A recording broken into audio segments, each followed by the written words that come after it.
الشيطان الرجيم بسم الله الرحمن الرحيم ولقد آتينا موسى الكتاب وقفينا من بعده بالرسل وآتينا عيسى ابن مريم البينات وأيدناه بروح القدس أفكلما جاءكم رسول بما لا تهوى أنفسكم استكبرتم ففريقا كذبتم وفريقا تقتلون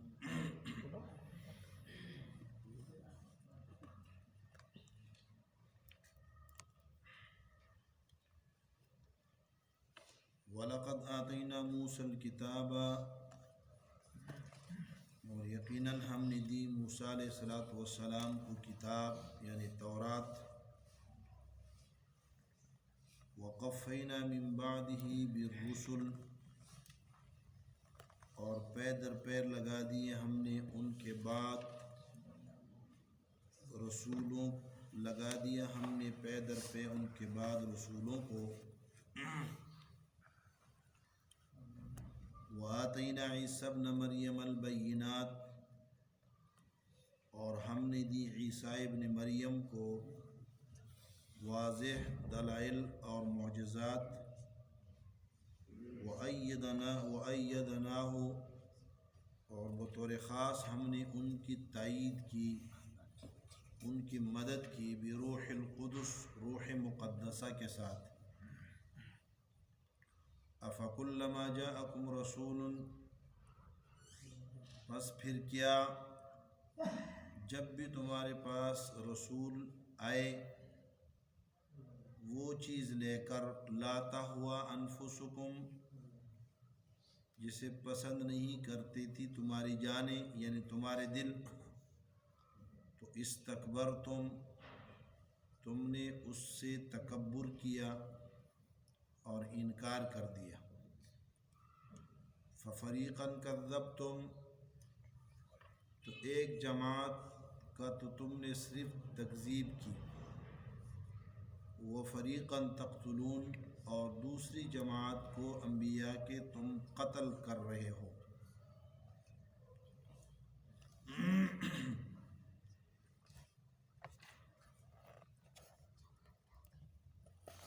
اب تک گزشتہ پیوستہ دروس میں بنی اسرائیل کے 3 انواع کا ذکر اس مقصد کے لیے ہوا ہے کہ جو دعوت عام دی گئی تھی یا ایھا الناس اعبدوا اے سارے کے سارے انسانوں ایک اللہ کی عبادت کرو مخلوق میں سے نہ انسانوں کی عبادت کرو نہ ملائک کی اور نہ جنات کی یہ جو عام دعوت عبادت کی دی گئی تھی تو اس دعوت اور اس دعوت کی داعی کے حوالے سے مشرکین عرب اس انتظار میں تھے کہ یہود جو اہل علم کہلاتے تھے وہ اس دعوت کو قبول کرتے ہیں یا اس کا انکار کرتے ہیں تو اگر وہ اس کو قبول کرتے ہیں تو ہم بھی قبول کر لیں گے اور اگر وہ اس کا انکار کرتے ہیں تو ہم بھی نہیں مانیں گے اس ذہنیت اور نظریے کو رد کرنے کے لیے بنی اسرائیل کا تفصیلی پوسٹ مارٹم کیا گیا ہے اور تفصیل کے ساتھ ان کا تذکرہ کیا ہے جس میں ان کے اوپر اللہ کے انعامات کا بھی ذکر ہے اور ساتھ ہی ساتھ ان کی خباثتوں ان کی قباحتوں کا بھی ذکر ہے تو پہلے 9 میں ان پر 8 انعامات کا اور اس کے ساتھ 2 عذابات کا ذکر تھا دوسرے 9 میں ان کی 3 قباحتوں کا تذکرہ تھا اور تتمہ میں 5 گمراہ جماعتوں کا ذکر تھا تیسرے نوع میں ان کی 5 خباثتیں: ایک اللہ کے حکم سے اعراض کرنا، دوسرا اپنے ہی ہم دین لوگوں کو قتل کرنا، تیسرا اپنے ہی ہم مذہب اور ہم دین لوگوں کو ان کے گھروں کو ویران کر کے انہیں گھروں سے بے دخل کرنا، چوتھی خباثت گناہ اور ظلم و عدوان میں اپنے ہی ہم دینوں اور ہم مذہبوں کے خلاف معاون بننا، اور 5ویں خباثت تھی اپنے خواہش کے مطابق کتاب کو ماننا، خواہش کی خلاف کتاب سے اس کے حصے سے انکار کر دینا۔ یہ آج کی آیت میں ان کی چوتھی نوع کا ذکر ہے۔ اس میں اس کا ربط ماقبل کے ساتھ وہ یہ ہے کہ ماقبل میں صرف اپنے ہم دینوں کو قتل کرنے اور انہیں تنگ کرنے اور انہیں گھروں سے نکالنے اور گھروں سے نکل جانے پر مجبور کرنے کا تذکرہ تھا، تو اب ہم دینوں کو نہیں بلکہ دین کے مقتداؤں کو قتل کرنے کا اور ان کی نافرمانی کا اور ان سے بغاوت کا ذکر ہے، ان سے سرکشی کا ذکر ہے۔ تو گویا اس نوع میں سابقہ انواع سے ترقی ہے۔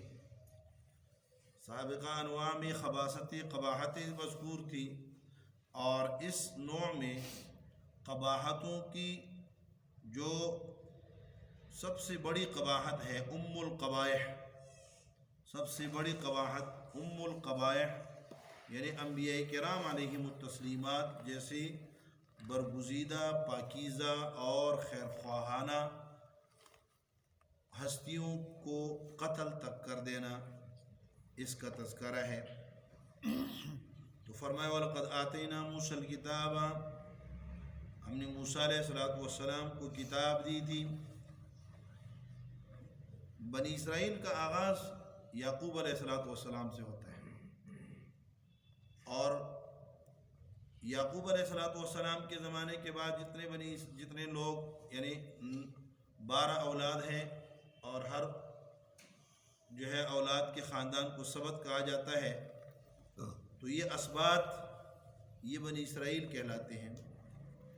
لیکن یہاں یہ نہیں کہا کہ وَلَقَدْ آتَيْنَا یعقوب الکتاب، کیونکہ کتاب کا آغاز کس سے ہوا ہے؟ کتاب موسیٰ علیہ السلام ہی کو دی گئی ہے، اس سے پہلے انبیاء بنی اسرائیل کو کتاب نہیں دی گئی۔ اس لیے جب کتاب دینے کا تذکرہ شروع کیا تو اس میں سب سے پہلے جس شخصیت اور جس نبی کو کتاب دی گئی ہے انبیاء بنی اسرائیل میں سے، ان کا نام لیا۔ وَلَقَدْ آتَيْنَا مُوسَى الْكِتَابَ، ہم نے موسیٰ علیہ السلام کو کتاب دی۔ وَقَفَّيْنَا مِن بَعْدِهِ بِالرُّسُلِ، وَقَفَّيْنَا مِن بَعْدِهِ، اور پیچھے لگا دیے، قفّ یقفی، تقفیہ کہتے ہیں پیچھے لگنے کو تسلسل کے ساتھ، یعنی بالکل اگلے آدمی کے قدم بقدم چلنے کو تقفیہ کہتے ہیں۔ یہ قفا سے ہے، قفا کا معنی ہے گدی، گردن، یعنی مؤخر الرأس، سر کا جو آخری حصہ ہے اس کو کیا کہتے ہیں؟ قفا کہتے ہیں۔ کیونکہ حدیث میں آتا ہے آپ علیہ السلام نے مسح شروع فرمایا تو اپنے ہاتھوں کو سر کے ابتدا میں رکھا اور کھینچ کر عطا بھی الی قفاہ، قفا تک لے گئے، یعنی سر کے آخری حصے تک لے گئے، اسی سے تقفیہ ہے۔ تو یہ معنی یہ ہے کہ بالکل ان کے ساتھ متصل ایک موسیٰ علیہ السلام کو کتاب دی، اس کتاب کی حفاظت کے لیے اللہ رب العالمین نے ان کے پے در پے اور تسلسل کے ساتھ انبیاء کرام علیہم التسلیمات کو رکھا۔ تو انبیاء کے تسلسل کو بیان کرنے کے لیے کیا ہے؟ تقفیہ کا ذکر ہے۔ تقفیہ کے اندر ایک مقفع ہوتا ہے اور ایک مقفع بھی ہوتا ہے۔ مقفع جس کو جو آگے ہوتا ہے، اور مقفع جو پیچھے ہوتا ہے، اور مقفع بھی جس کے پیچھے لگا دیا جاتا ہے۔ تو موسیٰ علیہ السلام کے پیچھے حضرات انبیاء کرام علیہ التسلیمات کو لگایا گیا، اس لیے فرمایا وقفینا من بعدہ بالرسل، ان کے بعد ہم نے رسولوں کو تسلسل کے ساتھ لگا دیا، پے در پے اور ملا کر رکھا۔ یہاں ایک سوال ہو سکتا ہے کہ تقفیہ کا معنی ہے بعد میں آنا، تو پھر اس کے بعد من بعد ہی کی کیا ضرورت تھی؟ قفینا کا معنی کہ پیچھے آنا، اور تسلسل آنا قدم بقدم آنا، تو مسلسل پیچھے آنا، تو من بعد ہی ان کے بعد یہ دوبارہ من بعد ہی کہنے کی کیا ضرورت تھی؟ تو اس کا جواب یہ ہے کہ من بعد ہی میں نفس بعدیت کا ذکر ہے کہ موسیٰ علیہ السلام پہلے تھے اور ان کے بعد انبیاء کرام علیہ التسلیمات آ رہے تھے، اور تقفیہ کے اندر ہے کہ ان کے آنے میں تسلسل تھا، تو اس تسلسل کو بیان کرنے کے لیے وقفینا کا لفظ لائے ہیں، اور بعدیت فی نفسی یعنی صرف یہ کہ ان کے بعد آئے ہیں، پہلے نہیں تھے، اس بعدیت کو ذکر کرنے کے لیے من بعد ہی کا لفظ آیا ہے۔ من بعد ہی بالرسل، رسول اور نبی، یہ شاید آپ نے پڑھا ہوگا کہ رسول اس پیغمبر کو کہتے ہیں کہ جن کے پاس نئی کتاب اور نئی شریعت ہو، اور نبی اس پیغمبر کو کہتے ہیں جن کے پاس نئی کتاب نہ ہو۔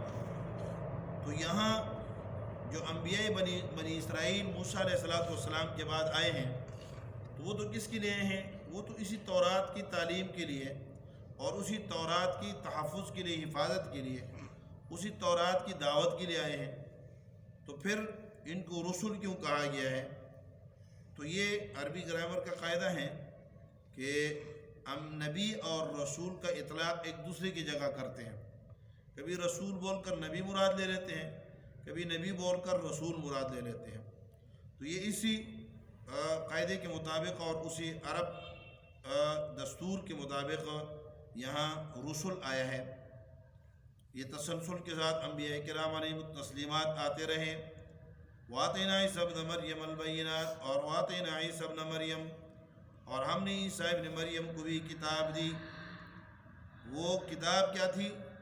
یعنی عیسیٰ علیہ السلام کے زمانے تک کتاب ایک ہی رہی ہے، اور اس کی یہ دعوت انبیاء کرام علیہ التسلیمات دیتے رہے ہیں۔ عیسیٰ علیہ السلام کے زمانے پہنچ کر کتاب بدل دی گئی ہے، اور تورات کے بجائے انجیل آئی۔ انجیل نے بعض احکامات تورات کو منسوخ کر دیا، جن میں جہاد اور اونٹ کی گوشت کی حرمت وغیرہ، یہ چیزیں حرام۔ پہلے اونٹ کے گوشت کی حرمت تھی تورات میں، تو وہ عیسیٰ علیہ السلام انجیل میں آ کر ختم کر دی گئی۔ انبیاء بنی اسرائیل جہاد کا حکم کیا کرتے تھے، عیسیٰ علیہ السلام نے آ کر جہاد کا حکم منسوخ کر دیا۔ پھر عیسیٰ علیہ السلام کو ابن مریم اس لیے کہتے ہیں کہ ان کی خصوصیت ہے، یعنی بغیر باپ کے وساطت کے صرف اللہ رب العالمین نے حضرت مریم علیہ التسلیمات سے ان کو پیدا فرمایا ہے۔ البینات، اور پھر عیسیٰ علیہ السلام کے لیے چونکہ دلائل کی اشد ضرورت تھی کتاب کے ساتھ ساتھ، تو ان کے لیے بینات و دلائل لے کر آئے۔ بینہ وہ ایسی دلیل کو کہتے ہیں جو خود بھی واضح ہو اور دوسرے کو بھی کیا کر دے، واضح کر دے۔ مریم البینات وَأَيَّدْنَاهُ بِرُوحِ الْقُدُسِ، ایّد تائید کا معنی ہوتا ہے تائید کرنا اور کسی کو تقویت دینا، مضبوط کر دینا۔ ایّدناہ، اور ہم نے حضرت عیسیٰ علیہ السلام کو مضبوط کر دیا تھا بروح القدس، روح قدس کے ذریعے۔ روح القدس سے کیا مراد ہے؟ تو اس بارے میں حضرات مفسرین کے اقوال مختلف ہیں۔ چنانچہ ابن ابی حاتم وغیرہ نے حضرت ابن عباس رضی اللہ تعالیٰ عنہ سے نقل کیا ہے کہ روح القدس سے مراد وہ اسم اعظم تھا جس کے ذریعے حضرت عیسیٰ علیہ السلام مردوں کو زندہ کر دیا کرتے تھے۔ اسم اعظم پڑھتے تھے اور اس کے ذریعے مردوں کو زندہ کر دیتے تھے، وہ مراد ہے۔ ابن ابی نجیم نے لکھا ہے کہ روح القدس سے مراد حافظین ملائک کے اندر کچھ ملائک ایسے ہیں جو حفاظت کرنے والے ہیں، ان کو روح کہا جاتا ہے۔ اور امام قرطبی رحمۃ اللہ علیہ نے روایت کیا ہے کہ روح سے مراد خود روح عیسیٰ علیہ السلام مبارک مراد ہے، اور ایک روایت میں ہے کہ روح سے مراد انجیل ہے، جیسے قرآن کو کہا نا وَلَقَدْ أَوْحَيْنَا إِلَيْكَ رُوحًا مِّنْ أَمْرِنَا، ہم نے آپ کی طرف روح کو کیا کیا ہے، بھیجا ہے۔ تو قرآن کو بھی روح کہا گیا، اس طرح انجیل کو بھی روح کہا گیا ہے۔ روح القدس بمعنی انجیل مقدس، اس کے ذریعے آپ کی تائید کی گئی ہے۔ تو روح مقدس اور روح قرآن کو یا آسمانی کتاب وحی کو روح اس لیے کہتے ہیں کہ یہ جو ایک انسان کے اندر دو چیزیں ہیں، ایک جسم ہے اور ایک روح ہے۔ تو ایک سانس جو روح جو غیر محسوس چیز ہے جس سے انسان زندہ رہتا ہے، تو اس کی جو غذا ہے وہ آسمانی وحی ہے۔ قرآن یا جو آسمانی جو بھی وحی ہو، تورات کی ہو، انجیل کی ہو، صحائف کی ہو، یہ ارواح کی غذا ہے۔ اب تو دنیا والے کہتے ہیں کہ ہماری روح کی غذا کیا ہے؟ ہماری روح کی غذا گانے ہیں، موسیقی روح کی غذا ہے۔ تو بات یہ ہے کہ ارواح کا فرق ہے، جی ارواح کا فرق ہے۔ جس کی روح کی غذا موسیقی ہوگی، یقیناً اس کی روح بھی اسی طرح ہوگی۔ بیمار کے لیے کیا کرتے ہیں؟ بغیر نمک کا کھانا اور بغیر مرچوں والا کھانا ہوتا ہے۔ صحت مند آدمی کے لیے کیا ہوتا ہے؟ نمک اور مرچوں والا ہوتا ہے۔ تو جو صحت مند ارواح ہیں ان کی غذا قرآن ہے، اور جو بیمار ارواح ہیں جنہیں کیا ہے میٹھی چیز کڑوی لگتی ہے، بگڑ چکے ہیں نا، تو جو ارواح بگڑ چکی ہیں ان کی غذائیں وہ کیا ہے؟ شہد کی مکھی کی غذا پھولوں کا رس ہے، اور یہ جو دوسری مکھی ہے اس کی غذا غلاظت ہے۔ تو غذا میں فرق ہے نا، یہ غلاظت پہ جا کے بیٹھتی ہے، وہ پھولوں پہ جا کے۔ تو ارواح مقدسہ جن کی روح پاک ہے ان کی غذا کیا ہے؟ اللہ رب العالمین نے قرآن اتارا ہے، اور قرآن میں واقعتاً غذائیت ہے۔ اس سے روح کے اندر جو ہے نا زندگی پیدا ہوتی ہے۔ یہ انسان جب اچھا خاصا صحت مند انسان ہوتا ہے اور جب وہ بیمار ہو جاتا ہے تو ہم کہتے ہیں کھانا کھاؤ، کہتے ہیں نہیں کھاتا، کیوں؟ دل نہیں کر رہا۔ وہ مچھلی کھا لو، کہتا ہے نہیں دل نہیں کر رہا۔ اچھا چھوٹا گوشت کھا لو، اس کو بھی دل نہیں کر رہا۔ کیوں نہیں کر رہا؟ اس لیے کہ جسم بیمار ہے۔ تو ایک لذیذ چیز، بہترین چیز، اس کو اس کا دل نہیں کر رہا ہوتا۔ اسی طرح جب روح بیمار ہوتی ہے تو وہ ذکر کرو، یار ذکر کرنے کو دل نہیں کر رہا۔ قرآن کی تلاوت کرو، بس یار قرآن کی تلاوت کرنے کو دل نہیں کر رہا۔ نماز پڑھو، نماز پڑھنے کو دل نہیں کر رہا۔ ہمارے اوپر خود بھی کبھی کبھی ایسے حالت طاری ہو جاتی ہے، کبھی کبھی ایسے ہوتا ہے نماز پڑھنے کو دل نہیں کرتا، تلاوت کرنے کو دل نہیں کرتا۔ ہاں، وہ کیا ہو جاتا ہے؟ ایک جو ہے نا اندھیرا سا چھا جاتا ہے۔ تو یہ کیا ہوتی ہے؟ یہ روح کی کمزوری ہوتی ہے، بیمار ہو جاتی ہے۔ تو اس کی غذا کے لیے اللہ رب العالمین نے وحی۔ تو بعد نے کہا کہ روح سے مراد کیا ہے؟ انجیل مقدس ہے، لیکن راجح قول یہ ہے کہ روح سے مراد حضرت جبریل علیہ السلام ہے۔ حضرت جبریل علیہ السلام یہ مشہور اور معروف قول ہے۔ حضرت ابن عباس رضی اللہ تعالیٰ عنہ سے بھی عطیۃ العوفی اور دیگر جو ان کے شاگرد حضرات ہیں انہوں نے یہی روایت کیا ہے کہ روح سے مراد جبریل علیہ السلام ہے۔ وَأَيَّدْنَاهُ بِرُوحِ الْقُدُسِ، جبریل علیہ السلام بطور خاص حضرت عیسیٰ علیہ السلام کے ساتھ کر دیے گئے تھے اور وہ ان کی تائید کرتے تھے۔ اس کی تائید جو ہے اس کی دلیل کے طور پہ جو علماء یہ کہہ رہے ہیں کہ اس سے مراد جبریل علیہ السلام ہے، وہ حدیث مبارکہ بھی ہے جس میں آپ علیہ الصلوۃ والسلام نے حضرت حسان بن ثابت کو جب وہ شعر پڑھ رہے تھے تو انہوں نے کہا کہ ہاں ان کفار کی حجوہ کا اور ان کے آپ علیہ الصلوۃ والسلام کے شان میں جو گستاخانہ اشعار پڑھتے تھے تو فرمایا ان کا جواب دو ایدک اللہ بروح القدس، اللہ تمہاری روح القدس کے ذریعے مدد فرمائے، اللہ تمہاری کیا کرے، روح القدس کے ذریعے مدد فرمائے۔ حضرت حسان رضی اللہ تعالیٰ نے ایک دفعہ نبی علیہ السلام حضرت عمر رضی اللہ تعالیٰ کے زمانے میں مسجد نبی میں شعر پڑھ رہے تھے، اشعار پڑھ رہے تھے، تو حضرت عمر رضی اللہ تعالیٰ نے گھور کر دیکھا۔ اس سے پتہ چلتا ہے کہ مساجد کے اندر شعر و شاعری کرنا یہ پسندیدہ عمل نہیں ہے، اس لیے حضرت عمر رضی اللہ تعالیٰ نے انہیں گھور کر دیکھا۔ گھور کر دیکھنے کے بعد حضرت حسان بن ثابت نے حضرت ابو ہریرہ رضی اللہ تعالیٰ عنہ سے کہا کہ آپ قسم کھا کر کہہ دیں کہ کیا آپ نے آپ علیہ الصلوۃ والسلام سے نہیں سنا کہ انہوں نے کیا آپ نے فرمایا تھا مجھے کہ ان مشرکین کا جواب دو ایدک اللہ بروح القدس، اللہ تمہاری تائید روح قدس سے کرے۔ تو یہ روح القدس سے مراد کیا ہے؟ جبریل امین ہے۔ تو پھر ایک سوال اٹھتا ہے کہ اچھا اگر روح القدس سے مراد جبریل امین ہے اور جبریل امین آپ علیہ الصلوۃ والسلام کی تائید کے لیے بھی آپ کے ساتھ رہا ہے اور یہاں تک کہ حسان بن ثابت کے ساتھ بھی ہو گیا، تو پھر عیسیٰ علیہ الصلوۃ والسلام کی کیا خصوصیت ہوئی؟ ایدنا بروح القدس، قرآن میں اس کے ذکر کرنے کے لیے کوئی خصوصیت تو ہونی چاہیے نا، کوئی تخصیص ہونی چاہیے کہ بھائی اس وجہ سے بطور خاص عیسیٰ علیہ الصلوۃ والسلام کے ساتھ، ورنہ تو جبریل علیہ الصلوۃ والسلام تو ہر ایک کے ساتھ ہو گئے، آپ علیہ الصلوۃ والسلام کے ساتھ بھی ہیں، اور کس کے ساتھ؟ حسان بن ثابت۔ اس حدیث مبارکہ سے ثابت ہو رہا ہے کہ حسان بن ثابت کے لیے آپ علیہ الصلوۃ والسلام نے اگر دعا فرمائی ہے کہ روح قدس آپ کی تائید کرے اور مراد اسی جبریل امین ہے، تو پھر تو اس کا معنی یہ ہوا کہ آپ علیہ الصلوۃ والسلام کی دعا تو لازماً قبول ہے، تو جبریل امین حضرت حسان بن ثابت کی تائید میں بھی تھے، تو عیسیٰ علیہ الصلوۃ والسلام کی کیا خصوصیت ہوئی؟ تو اس کا جواب یہ ہے کہ عیسیٰ علیہ الصلوۃ والسلام کے ساتھ بطور خاص روح القدس تسلسل کے ساتھ رہے۔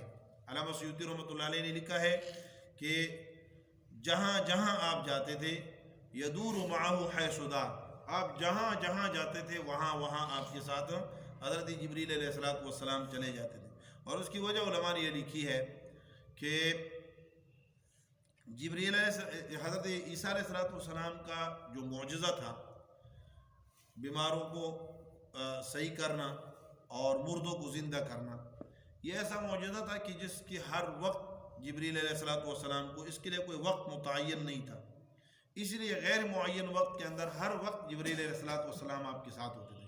رسول اللہ صلی اللہ علیہ وسلم مبارک کے ساتھ 3 سال تک جبریل امین ساتھ رہے ہیں، حدیث سے ثابت ہوتا ہے۔ اور عیسیٰ علیہ الصلوۃ والسلام کے نزول کے بعد بھی جبریل علیہ الصلوۃ والسلام ساتھ نہیں ہوں گے، کیونکہ تکمیل ہو چکی ہے، کیونکہ ان کے ساتھ رہ رہ کر تکمیل ہو چکی ہے، اور اب آپ علیہ الصلوۃ والسلام کی امتی کی صورت میں اتر کر فتنہ دجال کو ختم کریں گے، اور عیسیٰ علیہ الصلوۃ والسلام کو اللہ پاک نے ایسا روب دیا ہوگا کہ ان کے سانس سے کافر جو ہے وہ پگھل جائیں گے دور ہی سے۔ تو یہ بہرحال روح القدس سے ان کی تائید کی گئی۔ تو یہاں یہ عبارت مقدر ہے کہ وَأَيَّدْنَا، یہ ہم نے انبیاء کرام علیہم التسلیمات بھیجے، موسیٰ علیہ السلام کو کتاب دی اور عیسیٰ علیہ السلام کو بھی کتاب دی، فَاسْتَكْبَرْتُمْ، تم نے تکبر کر کے اپنے آپ کو بڑا سمجھتے ہوئے اس کا انکار کیا، تم نے بڑا سمجھتے ہوئے اس کا انکار کیا۔ تو اللہ رب العالمین آگے عتاب فرما رہے ہیں سوالیہ انداز میں، اس کو کہتے ہیں استفہام زجری، سوالیہ انداز میں فرمایا افکلما جاءکم رسول بما لا تهوى انفسکم، وجہ انکار حضرات انبیاء علیہم التسلیمات، انبیاء سے انکار کیوں کیا؟ لوگ انکار کیوں کرتے ہیں؟ آج کل علماء کا مقابلہ کیوں کر رہے ہیں؟ دیندار لوگوں کا مقابلہ کیوں ہو رہا ہے؟ فرمایا اس کی بنیادی وجہ یہ تھی افکلما جاءکم رسول بما لا تهوى انفسکم، کیا جب تمہارے پاس رسول لائے وہ چیز جو تمہاری خواہش کے مطابق نہیں تھی، تہوا وہ چیز ہوا خواہشات کو کہتے ہیں، خواہشات نفسانیہ، جو تمہارے نفس کے خواہش کے مطابق نہیں تھی، جب وہ احکامات لائے تو تم تکبر کرنے لگے اور انکار کرنے لگے۔ تکبر کا یہ تکبر منشا ہے، کیا ہے؟ تمام گناہوں کا۔ اپنے آپ کو بڑا سمجھ لیں، او یار مجھے بہت آتا ہے، میں بڑا سمجھدار ہوں، میں بہت بڑا ہوں، مجھے پتہ ہے۔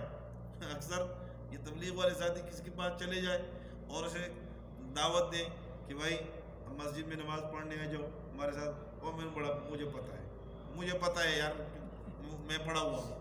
ہمارے ادھر لاہور میں ہوتا تھا، وہاں ایک دفعہ ہم گشت پہ چلے گئے دکاندار کے پاس، وہ میں حافظ قرآن ہوں یار، مجھے پتہ ہے۔ میں کہا عصر کی نماز پڑھی ہے؟ تو عصر کی نماز نہیں پڑھی تھی ماشاءاللہ، لیکن میں حافظ قرآن ہوں، مجھے بہت پتہ ہے۔ تو یہ بڑائی، کبر، اپنے آپ کو بڑا سمجھنا کہ بس میں تو بس سمجھدار ہوں۔ تو فرمایا وہ چیز لے کر آئے جو تمہارے خواہشات کے مطابق نہ تھی۔ تو دین شریعت تو ہمیشہ خواہشات کے خلاف ہے۔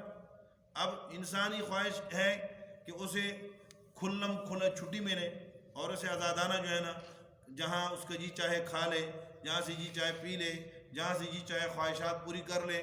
یہ انسانی فطرت ہے۔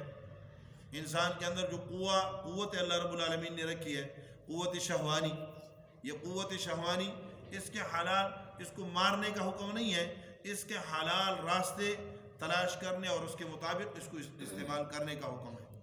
تو جب یہ انسان کیا ہو جاتا ہے، ان خواہشات کے پیچھے چل پڑتا ہے، تو اس کا نتیجہ کیا نکلتا ہے؟ پھر جب جو چیزوں کی خواہش کے سامنے آڑے آتی ہے، چاہے وہ نبی ہو یا کتاب ہو یا انبیاء کرام کے ماننے والے علماء ہوں، وہ انہیں کیا کر دیتا ہے؟ آخری طریقہ کار یہ ہوتا ہے کہ پہلے تو اس کی تکذیب کرتا ہے، میں نہیں مانتا، اور تم کہاں سے آ گئے؟ اور جب یہ بھی اس سے بھی کام نہیں چلتا تو پھر تلوار اٹھاتا ہے اور اپنے مصلح کی اور اپنے خیر خواہ کی، جس کا مقصد یہ ہوتا ہے کہ اس کی آخرت تباہ نہ ہو۔ یہ علماء جو چیخ رہے ہوتے ہیں، آپ کے ساتھ چیخ رہے ہیں، آپ کے سامنے آپ سے منتیں کر رہے ہیں کہ بھائی اپنے ماحول کو صحیح کرو، اپنے اولاد کو صحیح کرو، اپنی تربیت صحیح کرو، ان میں ان کا تو کوئی مفاد نہیں ہے نا۔ تو اپنے آپ کے مفاد کے لیے، آپ کے بہتری کے لیے، عام لوگوں کی بہتری کے لیے جب وہ سامنے آتے ہیں تو یہ مخالفت کر کے، اور جب ان کی خواہشات کے لیے رکاوٹ بنتے ہیں تو یہ اپنے خواہشات کے رکاوٹ کو ہٹاتے ہوئے انہیں قتل کر ڈالتے ہیں۔ تو فرمایا تم نے اپنے آپ کو بڑا سمجھتے ہو، فریقاً کذبتم، ایک جماعت کی تم نے تکذیب کر دی، فقط تکذیب کی۔ سوال یہ ہوگا کہ فریقاً کذبتم، تکذیب تو ان کی بھی کی تھی جن کو قتل کیا تھا، تو یہ اس سے تو معنی یہ ہے تقسیم ہو گیا کہ ایک جماعت کی تکذیب کی، دوسری جماعت کو قتل کیا، تکذیب نہیں کی۔ نہیں، پہلی جماعت کی صرف تکذیب کی، اور دوسری جماعت کو تکذیب مع القتل بھی کیا، تکذیب کر کے انہیں قتل کر ڈالا۔ فَفَرِيقًا كَذَّبْتُمْ وَفَرِيقًا تَقْتُلُونَ، تقتلون میں مضارع کا صیغہ آنے والا، یعنی حال کے معنی اور مستقبل کے معنی میں ہوتا ہے۔ کذبتم یہ ماضی کا صیغہ ہے، تکذیب تم ہمیشہ پرانے زمانے میں کرتے آئے ہو، اور آج اگر تمہارا بس چلے تو تم نبی آخر الزمان کے قتل کرنے کی بھی تدبیریں کر رہے ہو، اس کی طرف اشارہ کرنے کے لیے فرمایا تقتلون، اب بھی قتل کر رہے ہو، یا نبی علیہ الصلوۃ والسلام پر اگر تمہارا بس چلے تو ان کو بھی قتل کر ڈالو۔ تو یہ بغاوت اور نافرمانی کیوں ہوئی؟ خواہشات نفسانیہ کی وجہ سے۔ ہماری بھی خواہشات ہیں، نفس کہتا ہے فجر کی نماز میں نہ اٹھو، ہم اس کو روکنے کی کوشش کریں۔ نفس کہتا ہے قرآن کی تلاوت نہ کرو، ہم اسے مارنے کی کوشش کر لیں۔ نفس کی خواہش ہے کہ ہم نمازوں کا دھیان نہ رکھیں، نمازوں کی طرف نہ رہیں۔ نفس کی خواہش ہے کہ ہم آزاد مادر پدر آزاد ماحول پیدا کر کے اس کے اندر رہیں، لیکن شریعت کا حکم یہ ہے کہ اس کے خلاف چلو۔ اگر ہم خلاف چلیں گے تو اللہ رب العالمین دونوں جہانوں میں کامیابی عطا فرمائیں گے۔ اللہ عمل کرنے کی توفیق نصیب فرمائے۔ اللہم صلی وسلم علی سیدنا محمد وعلی آلہ وصحبہ وبارک وسلم تسلیما کثیرا کثیرا۔ ربنا تقبل منا انک انت السمیع العلیم وتب علینا یا مولانا انک انت التواب الرحیم۔ اللہم اغفر لنا ولجمیع المؤمنین والمؤمنات والمسلمین والمسلمات الاحیاء منهم والاموات انک علی کل شیء قدیر۔